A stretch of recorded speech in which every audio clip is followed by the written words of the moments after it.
des centaines de kilomètres de Yaoundé, la capitale politique du Cameroun. Nous voici ici dans le campement Nyanka, dans la commune de Ngambétika, région du centre Cameroun, à l'occasion de cette édition 2024 de la Journée internationale des peuples autochtones. C'est donc un jour inhabituel pour les peuples pygmées Bedzan du campement Nyanka.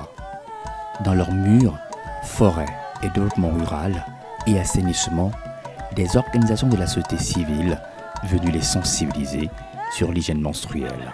On a des serviettes hygiéniques jetables, ça veut dire qu'on ne réutilise pas. Quand j'utilise ça une seule fois, je jette. Et on a des serviettes hygiéniques lavables. Ceux-ci sont lavables. Ça veut dire que quand j'utilise la serviette hygiénique-ci, je lave et je sèche. Ça veut dire que je peux utiliser ça jusqu'à ce que ça s'use. Mais tout coup, yo biwa, chez, quand on t'a son cœur, on t'a pas, ou le tout. Mais la gâche savon, la gâche savon, ou la coupe par là, ou tout. Chez, bata savon. Donc, où est son cœur ou quoi? Ça va, c'est lui, mon gars, du tout. Ou qu'à lui, quand ça t'a gars, le savon. Le départ, nous avons pensé à la dissémination des innovations sur le plan agricole. Et en nous entretenant avec les peuples autochtones Bedzan, nous avons réalisé qu'il est bien mieux encore d'étendre notre activité innovatrice jusqu'à la santé. Parce qu'il ressortait de l'entretien avec elle qu'il est difficile ici de se procurer des serviettes hygiéniques faute de moyens. Il est difficile ici de s'entretenir sur le plan de la santé menstruelle. C'est la raison pour laquelle nous avons pensé l'innovation en termes de serviettes réutilisables. Vous savez qu'il y a 3 R en termes de gestion même des déchets, la réduction, la réutilisation et le recyclage. Donc en réutilisant et en recyclant, ces femmes contribuent fortement à la réduction des quantités de déchets qui pouvaient être jetés dans l'environnement. Et économiquement, en réutilisant, vous voyez, elles ne réachètent plus et ça permet qu'elles peuvent utiliser de l'argent économisé, soit pour acheter de quoi manger aux enfants.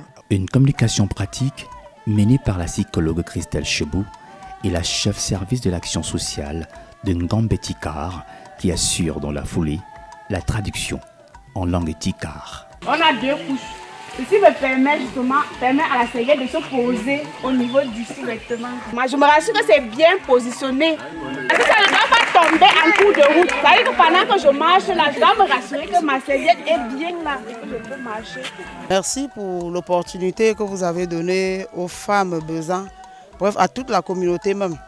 Puisque quand la femme n'est pas en santé, c'est toute la famille qui n'est pas en santé. Merci pour l'opportunité que vous leur avez donnée d'apprendre comment se garnir. Et pour s'assurer que le message est bien passé, on invite 2 vaillantes pygmées Bedzan à refaire la démonstration. Parmi elles, Julie.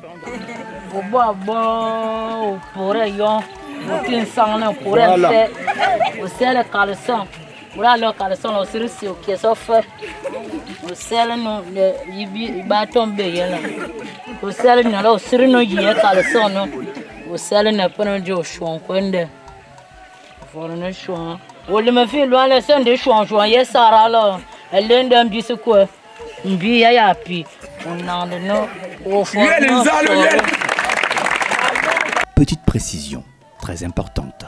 Si on donne un paquet à une maman, c'est pour elle. Elle ne doit pas partager avec sa voisine. Parce que là, il faut préserver les infections. Ça veut dire que si j'ai une pathologie et que ma voisine vient prendre, ça peut l'infecter. Donc, c'est pour une personne. Allez, là, on fait les choses. On fait les choses. On va aller chez le son. On fait du coup. On va chez nous. On va chez nous. Je suis exemple de moi, mais je suis malade et le jour de l'accouchement, si je prends ma serviette, je pose ça sur moi, je me garde bien avec. En finissant mon sang, je lave. Si ma soeur vient prêter, et c'est la personne connaît la maladie qui me faisait d'abord étant grosse. Non. By the way, comment les pygmées Bedzan du campement Nyanka assuraient-elles leur hygiène menstruelle avant l'ère des serviettes hygiéniques qui s'ouvre ici?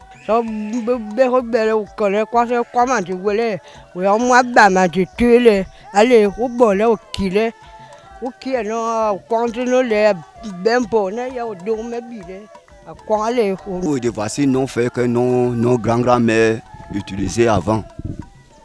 Il n'y avait pas les habits, mais nous on avait un habit, mais je ne connais pas comment je peux appeler ça en français. C'était un bois. Bah, en tout cas c'est bas. Bon, dans la quartier là, on faisait ce que la maman va utiliser son corps avec ça. C'était tellement bien mou comme elle le fait ici là. Dès que la maman va prendre ça, il va bien plier ça, au moins plus de 5 à 6. Il met. Après, il prend le manche, c'est l'habit là aussi, il plie ça, il enfonce sur la corde. Il met ici, il soulève bien son pied, ça colle bien avec le feu ici ensemble. Il tourne, il met ça derrière, ça part. Même les fesses, tu ne devais même pas voir les traces de ces choses-là. Passé la période des écorces d'arbres, les femmes pygmées Bedzan vont opter par la suite pour les tissus pagnes pour se garnir.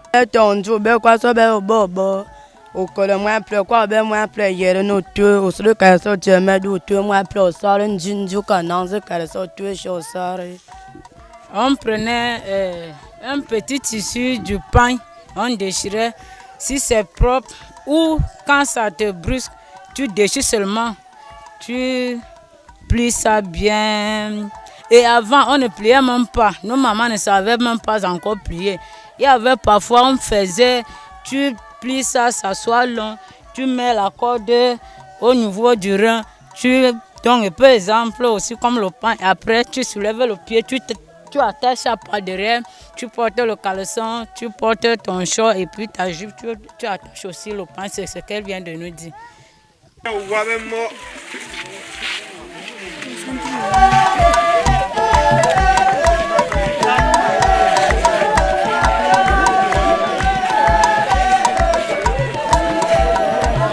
Pour Balafon Télévision, depuis le campement Nyanka, dans la commune de Ngambé-Tikar, région du centre Cameroun, je signe Alton Djecha.